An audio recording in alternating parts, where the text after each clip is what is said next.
Congratulations, sir, but I am afraid there is something I must tell you. Your wife cannot carry another pregnancy. What? Are you sure? Her condition is severe. Any future attempt could cost her life. I strongly advise family planning or surrogacy if you ever want to expand your family. Take heart, my man. Is well. So this is how your own chapter will close, eh? Just two girls, no boy? So this is how your own chapter will close, eh?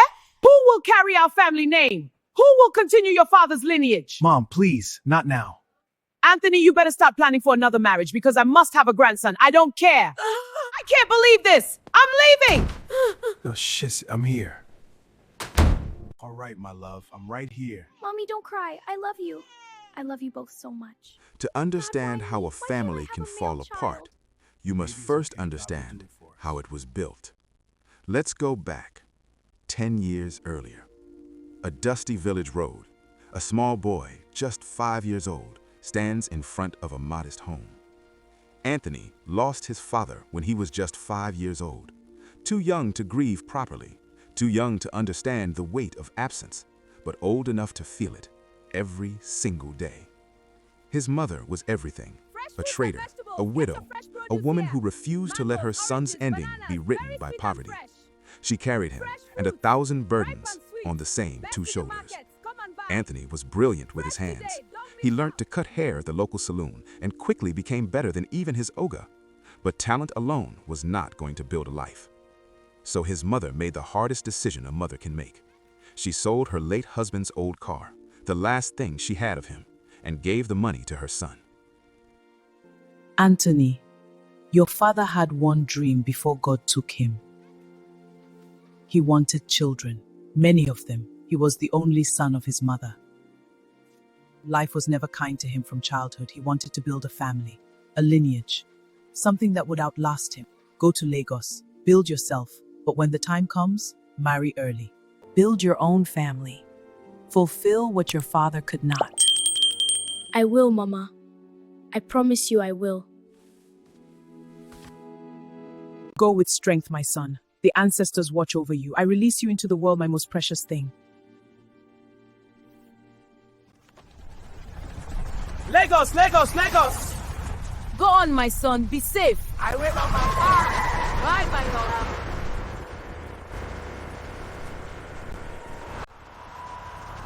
Anthony had a plan. Back in the village, he fixed Peugeots and cheap motorbikes. He thought Lagos would be the same, only bigger, more cars, more money. He was wrong. No, sorry. I need someone experienced. Yes, hello? I need a mechanic now. In the village, a mistake was forgivable. A part broken could be replaced cheaply. But in Lagos, these were Mercedes, Camrys, Lexus, Royce Rolls. One mistake, and the bill would swallow him whole. Nobody trusted a young man from the village with their cars. He tried to register for a professional mechanic school. He could not afford the fees. He refused to spend 4 more years starting from scratch while his mother waited in the village, believing he was building something. So Anthony did what survivors do. He adapted. He sold cold pure water in the street during heat period. Get your pure water here. Pure water sachets. Stay hydrated. Pure water. Omo, Lagos no really send your papa chai. He found a saloon that needed an extra hand and showed up every single day. He kept moving. One morning, Anthony was going to work in the saloon when he came across a well-dressed young woman about 23 years old who stands beside her car stranded, looking for a mechanic. When Anthony saw that, he stopped and Oh walked no, up to her. it's not starting. Excuse me, do you need some help? She hesitates, then nods. Yes, please. Good morning. Is something wrong with the car? Yes, it just died on me. I'm already late. Let me try. I'm a mechanic. I have my tools here with me. Oh, thank you. Be careful. Anthony drops his sack, rolls up his sleeves, and gets to work. 20 minutes later, the engine roars back to life. You can do it. Almost there. Keep going. The car is done now. Go and start it on. Okay, thank you. Thank you so much for fixing my car. That's not a problem at all. I really appreciate it. Here you go, Anthony. Thank you. Thank you so much. Could I get your number? Of course. Okay, I put my number in. Great, thanks. Here you go. Thanks again. She laughs, genuinely surprised, pays him well, takes his number, tells him to call her in the evening. That evening he calls, and the evening after that, and the one after that. Her name was Chisom. She is new to Lagos herself, ambitious, hardworking, building her own path. They recognized something in each other. Two people finding their footing in a city that respected nobody. I can't believe we just shared all that. I know, it feels like we've known each other for years. She started referring her colleagues to him. Perfect. His thanks. name began to Great, spread. got it. One car became 5, 5 became 20. Anthony rented a small space, put up a sign, and slowly, get this fixed a up for you. workshop was born. He called his mother with money for the first time. She cried on the this now, phone. Mama. He did too, though he would never admit it. So transfer success. One afternoon, on a normal day, Chisom visits the workshop.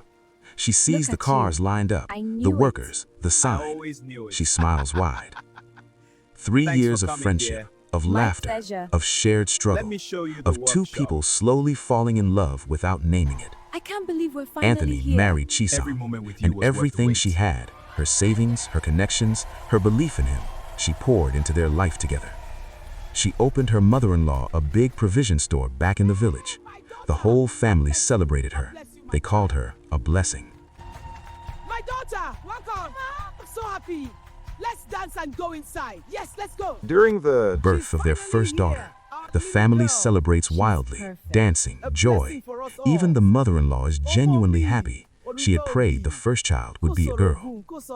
Along the line, Chisom's company grows. She gets promoted. She launches her own business. Life is moving forward, step by step. But then came the second pregnancy, and with it, that hospital room, that doctor, that news. Her condition is severe. Any attempt could cost her life. Good afternoon, everyone. Afternoon, doctor. I'll be with you shortly.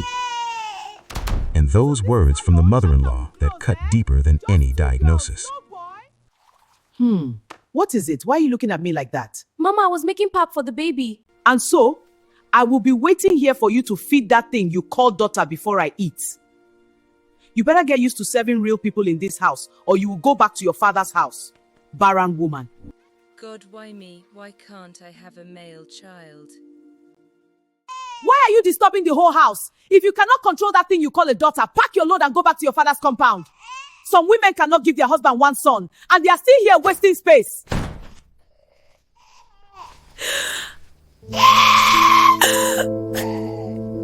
Night after night, word after word, the old woman chipped away at the woman who had built everything they owned.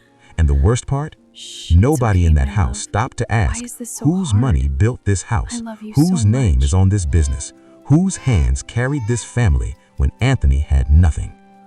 Before she left Lagos, the mother-in-law delivered her final ultimatum to Chisom, her daughter-in-law. It is either you live my son's life or you leave this marriage. He will not marry 2 wives and he will not have you in this house as a barren woman. I am going to the village, not to rest, but to pick a lady that will give birth to baby boys for my son. And I mean every word I am saying.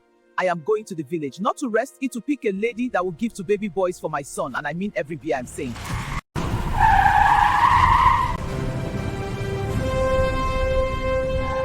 Back in the village, the mother-in-law makes secret phone calls. A young village girl listens carefully, being coached on how to dress, what to say, what to do. When you get there, dress well. Make sure he sees you properly. Do whatever you must do. I have already paid your bride price. You just do your part and give me a grandson. That is all I need from you. Weeks later, a knock at the door. A young woman stands there, dressed like a village timid lady, with a small bag in her hand. Good afternoon, Ma. Mama sent me. She said I should come and be the house help here. So Anthony's mother has forgotten so soon.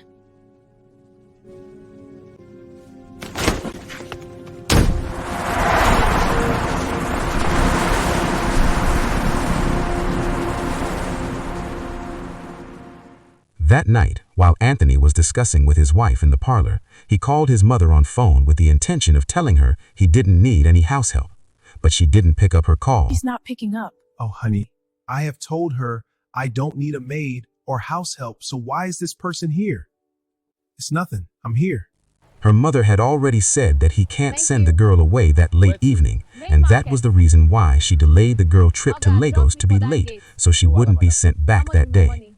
And it worked perfectly as she planned. At a time, his phone rings. It was his mother on the line. My mom. Babe, give me a minute. I will be back.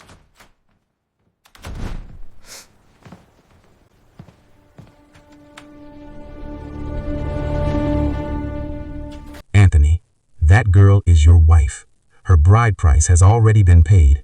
You will either do the right thing as a man or watch time pass you by. And do not call me again until I hear that she is pregnant. If you call me before that, I will die for you.